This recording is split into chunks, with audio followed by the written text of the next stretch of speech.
Hey guys, Slater Magic here, and I wanted to make this quick video about something that I found kind of funny, and you're going to think it's kind of funny that I'm making this video because it's, well, somewhere between ironic and hypocritical. Let's talk about MTG Finance. Specifically singles, because, when you say MTG Finance, it could refer to anything. I mean, an LGS owner could be considered in that industry just because they buy standard stuff and sell it within the first week. Now, there's people who sit on sealed product, and then there's people who sit on singles, people who buy bulk, people who sell singles over the long term, but are more like, Card Kingdom, where they legitimately have customers and they liquidate stuff instead of purposely just sitting on it. Like they have stuff in inventory just to have it. Those are all completely different. I'm talking about the people who are like, I'm going to buy this single and I'm going to buy 100 copies of it because I think it's going to go up. I really don't like those people for multiple reasons. One, because they just insert themselves in the economy and start costing the actual players more money. There's really no two ways about that, and there's really no nice way to phrase it. One of the worst things about them is that they love to complain and blame everyone but themselves for their stupid mistakes. Oh, this card was going up in price, but then Wizards ruined everything by reprinting it. Now, if you're confused because that's you and you think that, and you're like, how is that wrong? I don't get it. That makes perfect sense. Newsflash! The game doesn't revolve around you. It revolves around, if anything, the people actually playing the damn game. Yes, a card was going up in price and up in price and up in price, we'll say in Modern, for example, and Wizards reprinted it so that people could actually play Modern. They could actually afford it. Plus, Wizards likes to make money, and that's where the money was. What the hell are you talking about that's so unfair to you? You should have been less greedy and liquidated the cards before it was announced that there's a reprint. Now, I know nobody knows when the reprints are, but I'll give you a hint. It's when the card went up in price 5 times over. People think they could just hold on to it and hold on to it and hold on to it, and they're going to make money forever and there's never going to be a reprint. Well, hopefully the last year has taught you something different. So that's tip number 1 if you're going to try to do this. Now, I myself have tried in the past. I haven't done much of this lately because I just cannot afford to be wrong and just don't have the money to hang up for months and months and months. But once in a while, I'll pick up, 8 to 16 copies of a card that's like $1. I usually cut it off at $2 just because I think this is just too good. There's a chance that in the next 5 years this will go up. So, I'm not exactly tying up a lot of money. I mean, we'll just say $32, 16 copies of a card at $2. Some Planeswalker or something where maybe it'll go up. Now, let me talk about somebody a little bit more extreme than me. Now, I actually don't know who this was. It was kind of a friend thing, but I sold them something like 3,000 bulk rares. Now, I like to be super honest and not rip people off. I am super upfront about everything in business, otherwise you don't stay in business. I told them, okay, not only have these rares been through like an eBay cycle.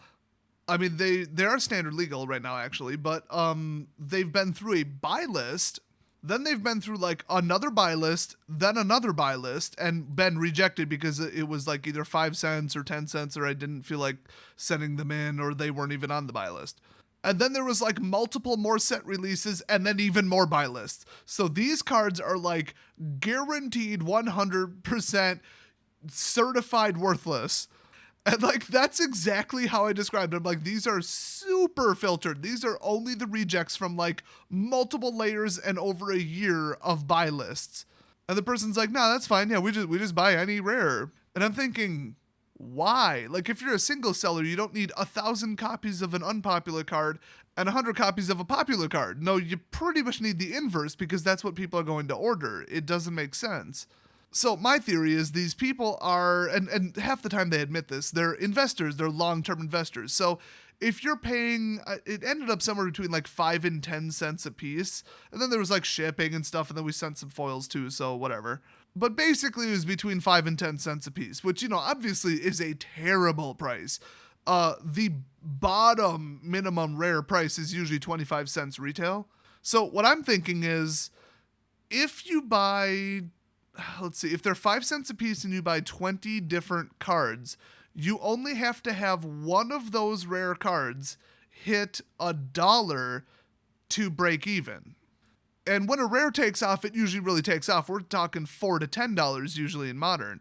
So then they only have to be right about 1 in 100 cards. So out of all the rares they bought, if 1 in 100 cards shoots up later sometime in the future in the next 5-10 years, they just made money. So, okay, I get that. I mean, that makes sense. Except it doesn't. It sounds nice. It sounds proper. I'm sure it seems to them like it's right. But here's the thing. When it comes to cards that might go up, you really gotta look at the card. I mean, not all cards are created equal. Like, you can't just take 100 unique cards and say the exact probability of any single one of these to go up through the roof is, 1 in 20. Well, no, look at what's written on the damn card. I mean, come on. There are some cards that are atrocious. I mean, there's just no way in hell they'll ever be played in Modern. And I know people have said that about, 9-cost sorceries and stuff. Well, you ramp up. Now there's Tron. Well, not now. I mean, Tron's not exactly new, but you get it. I mean, some weird stuff. Free casting. Now you can Aetherworks Marvel a bunch of crap into the field.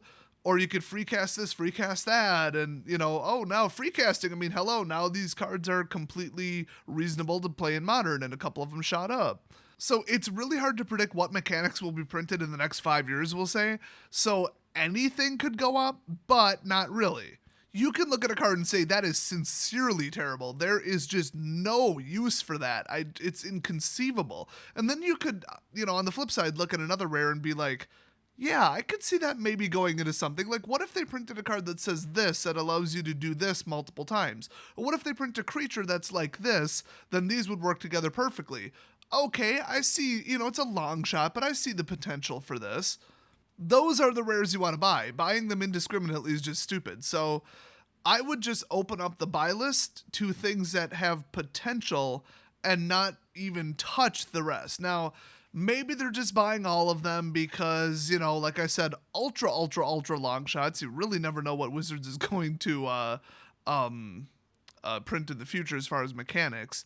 But I think maybe when people are trying to get rid of all of their bulk rares, they really want to get rid of all of their bulk rares, like all of them. If you offer to buy half, they're going to find somebody who's offering to buy all of them, even if it's, a little bit worse price. So I think that's what's driving it, and I hope that's what's driving it, because you can look at some of the rares right now and just say, that is just terrible. It's weak, it's pathetic, and the worst of the worst of the worst, the most telling thing is I can think of a card that's better than this. Then you're in trouble, because if you can already say, well, this card is good, but there's the exact same card pretty much, or it does one more thing for the same cost, or it's the same card, but it costs less mana. Or say, oh, it's the same card, but instead of sorcery, it's an instant. So that card's not going to go up. It's virtually impossible. So that's bulk sellers for you. If you're one of those people, I would highly recommend that you very closely filter it and just say, we only want, this. And you could probably go to 50 to 75% of the rares and say, yeah, maybe that has Modern potential, and then kick out 1 in 4. I think people would maybe find that acceptable, but then if it's only a quarter, I mean, buy the rest. Why not, I guess? I don't know. It's really hard to say. It's really, really, really hard to predict. I guarantee it'll make it a hell of a lot more profitable, though. But let's fast forward to something that I mentioned at the beginning that more people do. They'll take a card in Standard, especially one printed in like the last couple sets. Like, it's in the next cycle, it's not going to cycle out. So that would be Kaladesh, Aether Revolt. Then I believe Shadows, Eldritch Moon, BFZ, and OGW are all going to cycle out. So ignore those. Although, honestly, we get Amonkhet and Hour of Devastation, so that's 2 more releases, and then after that they cycle out, so you never know what might go up, because that's like a lot of movement in Standard. But most of all, if you were to invest heavily in a Kaladesh card, those are going to be around for a long time. Like, I think early 2019 they cycle out, or something absurd like that. So that's a lot of releases for something to combo off with it. So some people, they look at a card and they're like, oh my gosh, is that really that cheap? Well, you've got to assess it. How playable is it? How powerful is it? What do you know about the next couple sets, if anything? How close is it to almost being a thing in a deck? Like, is there already a combo, but you just need it improved a little bit, just tweaked a little bit better card support? Like, if you're going to build an all menace deck and then, Blood Mist, one creature gets double strike at the beginning of combat. So you want to invest heavily in Blood Mists, which I actually think aren't a rare, so I wouldn't recommend it. But just as an example, you're thinking, oh, we need unblockable creatures, which are currently there. I believe there's 0 in Standard right now. If there is one, I certainly have never heard about it. I mean, there's abilities that grant it, but there's no natural unblockables like in the Theros block. And then you do unblockables, menace, and flying. Well, the card support just doesn't exist, but it's so close. There's a couple menace creatures. They're already red. You're almost there. That deck is almost a thing.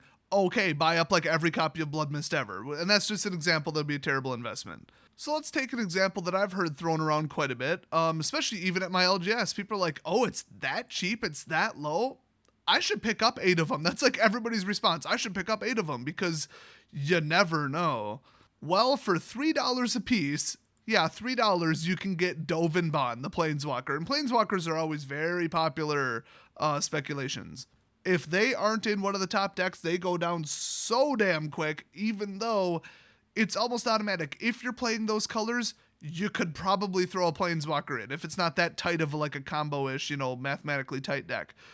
Throw one in, it takes the pressure off your life total, it does stuff, and you might be able to ult it. Who knows? If anything, it'll just take the swing off you for 1 to 2 turns, so why not throw it in? Honestly, I threw Dovin Bond in my new white-blue deck, and he really, really, really works. But people are thinking, well, modern, maybe. Everybody thinks to modern, but even just in standard is speculation, because like I said, Kaladesh is going to be around for a while. If blue-white really takes off as a color in Hour of Devastation, we'll say, boom, Dovin Bond's going to triple in price, potentially. But then we have to look at what does he do. So first of all, how much does he cost? Okay, 4 mana. 4 mana is perfectly reasonable in standard. Now, if he was a 7 mana Planeswalker, I would start to get worried because that's very, very, very unplayable, very narrow. It would only be realistic in a mana ramp deck. So then you look at, okay, how good is he? Well, he costs 4. It's 2-color mix, not mono, so that's already a little rough, a little bit confining. And he only has 3 loyalty, and the turn you bring him out, he only can +1. So he'll only have 4 loyalty on the turn that you bring him out. So that's pretty bad. Then you go to the +1. Until your next turn, up to 1 target creature gets -3, -0, and its activated abilities can't be activated. So it utterly locks down a creature, but not an artifact. So he protects himself, he's kind of Gideon-ish, that's not bad. So then he has a -1, which you could theoretically let off 3 times in a row.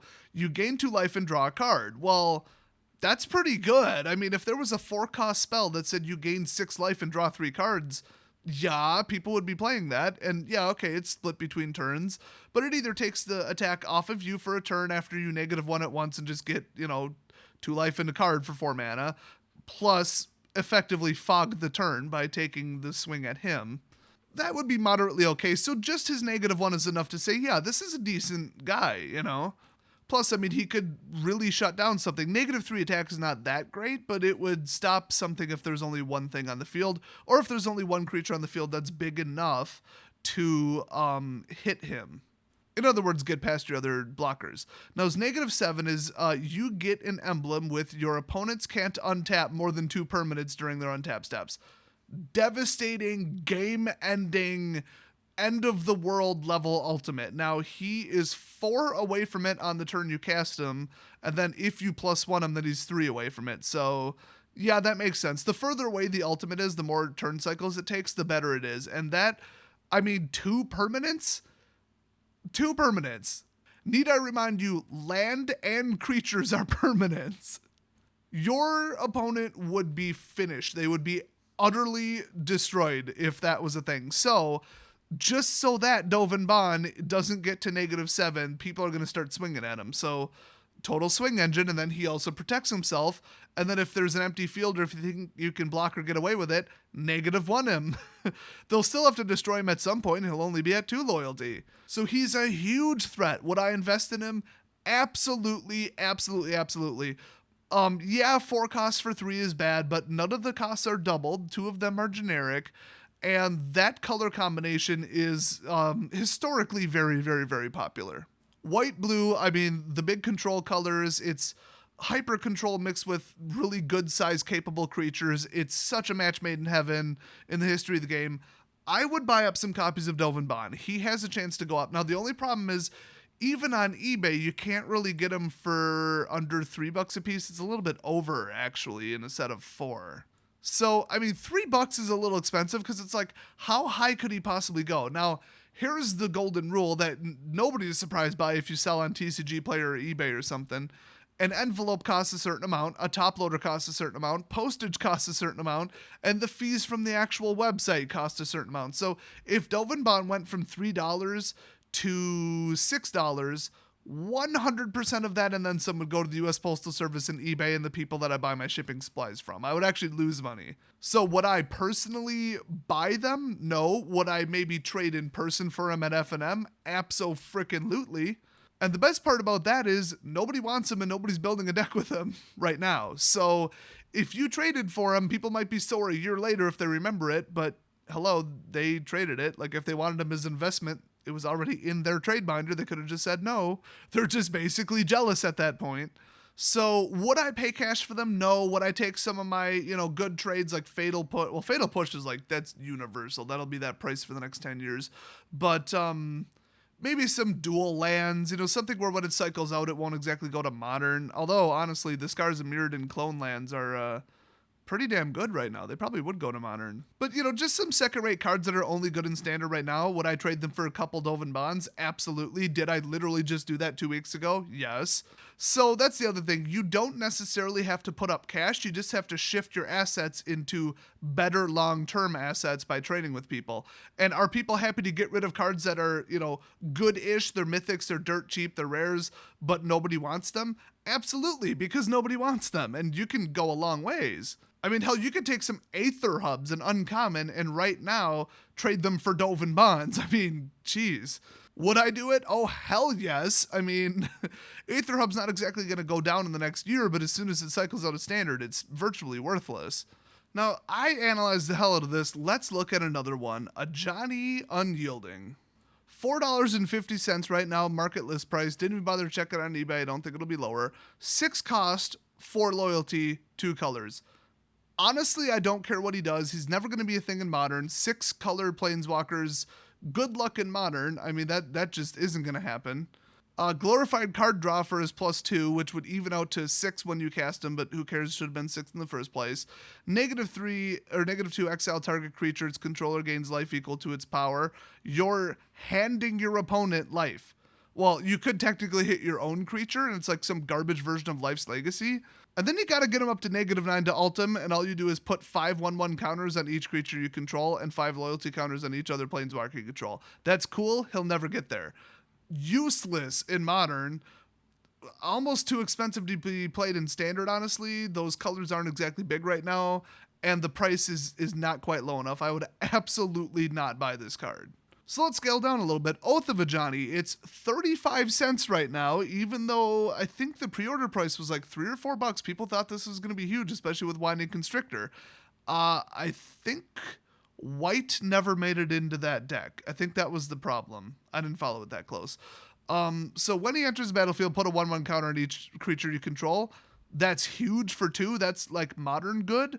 Those colors are not huge in modern though. They're not like unheard of. I mean, like I think Kitchen Finks runs it, but Planeswalker spells you cast cost 1 less to cast too. Well, great. So Super Friends card kind of, but 1 exclusively does creatures and 1 exclusively helps Planeswalkers. It's a contradiction. So then you look at standard. Would you play this in standard?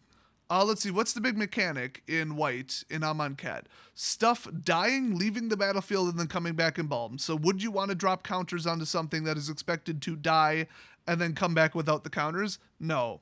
So I would just play not invest in it. Even at 35 cents, I wouldn't buy this card. I wouldn't just say, let's cover my bases just in case. What if it hits $4? I'm going to buy 8 copies of it. Well, I mean, what is that, $2.50? It's your money, but I don't think it's a good idea.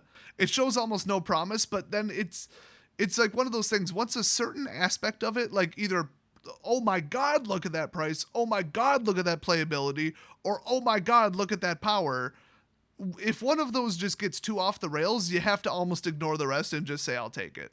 If this was maybe 25 cents and I could find a seller that would sell them to me in bulk, like Card Shark, by the way, cardshark.com is where I would definitely pick these up.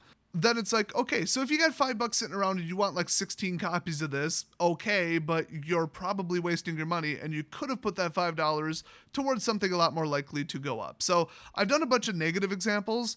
Let's show the number 1 card right now that I think will go up. Oh my god, this card already went up. Oh my god, I looked this up like last week and I swear to god it was cheaper. Anyway, always watching. This card should be $5. It never should have dropped below $5. I know White Humans kind of went out, but it doesn't matter what you're playing. If it has creatures and you're playing white, throw this card in it. Simple as that. This is game ending. This is like modern grade card right here. Now, a lot of the big creature decks don't run white, unfortunately, but, the Loxodon decks do, but I think those are also the Kitchen Finks decks. I don't know. I don't know modern net decking that well. Shocker. Non-token creatures get vigilance. So now you don't say, oh, if I swing, they're going to counter swing, though. Oh, no, we're at a stalemate. Screw that. Everything has vigilance. And everything is 1/1 bigger. That is like end of the world level power. This is the card that is devastating in every single deck that I currently have it in. You could single-handedly win the game with one creature left on the battlefield as long as there's one or two of these out. The creatures just automatically get too big. It's like every creature entering with a counter, except the counter can't be removed. It's permanent. Words cannot describe the power of this card, and guess what? Exert is coming out.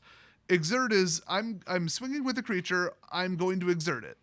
Okay, now I get some special effect, like it has higher attack, it has lifelink, it drops out a creature, this, that, and the other thing, whatever. But then during my next untap step, it doesn't untap. I now have to let it rest. If it has vigilance, you can attack with it and exert it every single turn. What's the cheapest card that grants vigilance to multiple creatures at once? Always freaking watching, and by the way, it makes them bigger too. And by the way, exerting usually makes them bigger too. Hello.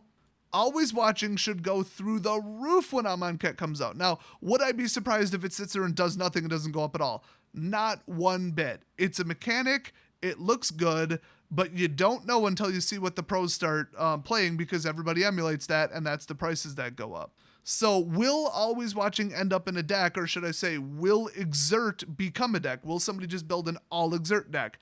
I think white-red will build an all exert deck. I really, really, really do think that will be a thing. But if I'm wrong, then I wouldn't be that surprised because nobody can predict, what will be big. Everybody thought red-white vehicles was going to be huge, and it was for like a day. And then as soon as the Pro Tour happened, nothing, dead. That deck didn't win a damn thing. And the deck was good. I mean, you looked at the white-red pilots, they were quite good. I mean, the deck was good. It just wasn't good enough. Who knew? I mean, until, a couple thousand people show up and compete, nobody knows. Now at F&M at the local level, yeah, the deck's still killer. I mean, it's not the freaking Pro Tour. You don't have to net deck to win. And honestly, still, even at the Pro Tour, in most cases, if you net deck, you will lose. You have to innovate your own new deck. In other words, don't bring red-white vehicles to the Pro Tour. A lot of people learned that the hard way. Can't really give much stronger evidence than that. So, will it be popular in the future? There's so much potential other than I'm blindly guessing that maybe somebody might want to drop counters on their creatures and will play white-green, like with Oath of Ajani. No, always watching the evidence is there. Boom, pick it up. Although that train's already left the station. I think I bought up 16 copies of this card for about $1.50 average like a week or two ago. Now, according to MTGstocks.com, this card never dropped, has been going down steadily lately, and currently is an average of $4.31. Like, what the hell? So don't always believe every graph on every website because I don't know what the hell they're basing it on, but they're wrong. Clearly it's not eBay. Also, clearly it's not Card Kingdom where you can pick it up right now for $2.39. I mean, what the hell? Actually, on eBay right now, you can get it for $3 flat, which actually is worse than Card Kingdom. You should probably go to Card Kingdom and just buy it right now. But like I said, I got them for even cheaper. Somebody on eBay just had them listed and apparently didn't get that memo, and I just beat everybody to it. Like the first card that had Embalm, I'm like, okay, Vigilance Granter, got it. Okay, I was curious. I just checked my eBay history. $1.22 per card. That's what I paid. So the last factor I'm going to mention is definitely jump on this as soon as possible. If you can see that the price already has gone up, that's speculative. That's like being padded by people trying to make money on it and vendors recognizing that there's a potential for higher profit, but that's all fake. That's all fluff. That's nothing. It's all speculation that maybe it will become more popular. So that could all collapse immediately. And also, you're probably halfway to the high point price if it does take off anyway. And I mean, okay, it might be like the new God's gift to a perfect deck or whatever. Like a lot of Black Zombie related cards right now might shoot up because it looks like Black Zombies are going to be insane. So maybe Always Watching will hit $10. I don't know. All I know is I paid $1.22 each for them, and I could turn around and flip them right now for double, although the eBay and shipping fees would kill me. So if a card is already going up, I wouldn't jump on it necessarily. You kind of missed that train, sorry. So what I like to do is just at random times, besides obviously watch the spoilers every single day when a set is being spoiled, and then jump on something within 24 hours before anybody else can. Other than that, just once in a while, go to, I like Card Kingdom, why not? I'm not sponsored by them, by the way. I just like them, I use them, and I buy from them, and them and Card Shark and eBay, so whatever. Just go there, click on Battle for Zendikar, and sort high to low. And obviously sort it by rare, and then keep going until you get to really low, or even just low to high even, but whatever it is, just look for the 50-cent dollar rares and mythics and just say, hey, I recall that being higher in the past, or hey, that really shouldn't be that low, or hey, I feel like that might take off in the near future, or hey, that's extremely modern playable, I feel like somebody might put that in a deck in the future.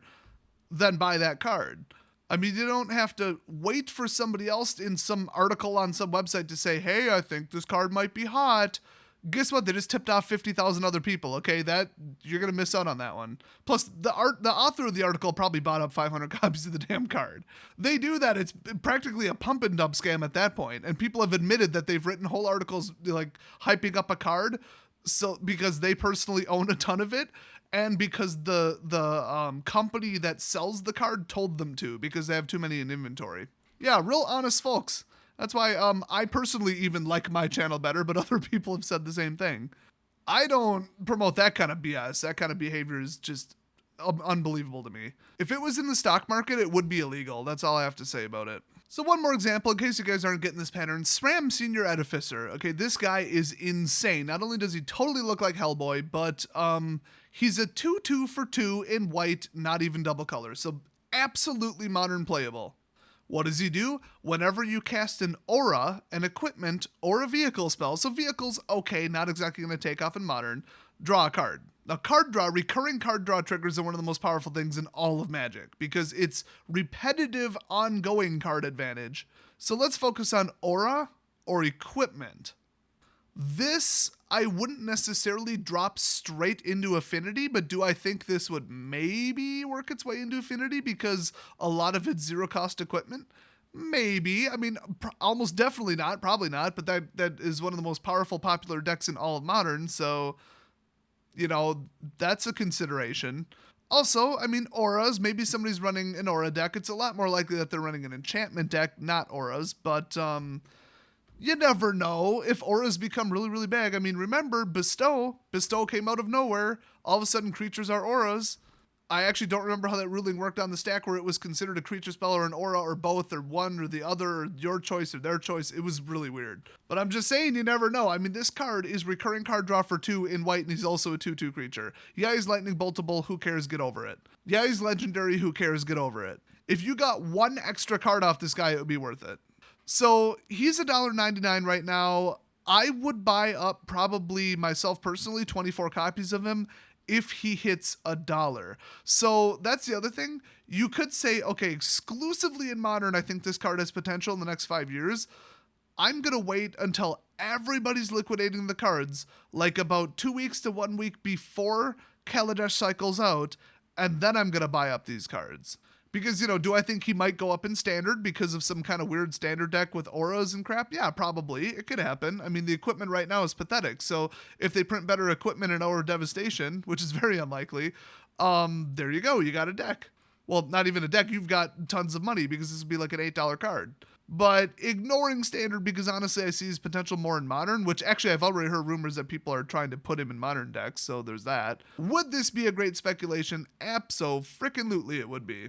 But not right now because $2 is too much. I mean, it's just too much. It would have to hit such a high price to be able to sell it and actually make a profit. You're looking at $5 price minimum, and at that point, I mean, you're really going to wish you bought double at $1 or just paid half. I honestly think he's going to hit like 50 cents before he cycles out of standard, so that's what I'm waiting for. So hopefully those examples make a lot of sense to you guys. I think you can kind of see where I'm going with this. Where's the super open-ended combo potential? That's usually Screams Modern, Screams Future Standard.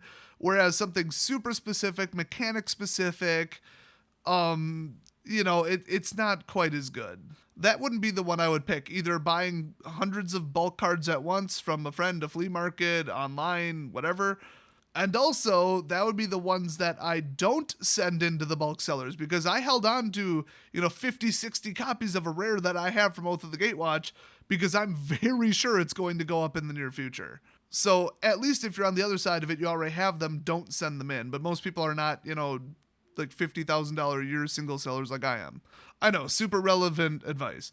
So hopefully you guys really enjoyed this video. I know it was long, but when it comes to very carefully investing your hard-earned money and making a profit, there's quite a bit to it, and I wanted to make sure I covered it extensively. So if you have any other tips about what to buy, what to invest in, what not to, and all that, or if you just want to whine and complain about the people buying up 500 to 2,000 copies of a rare, instead of like me, who does it super small scale just as a fun hobby, leave that down in the comment section too, and I'll see you guys next video.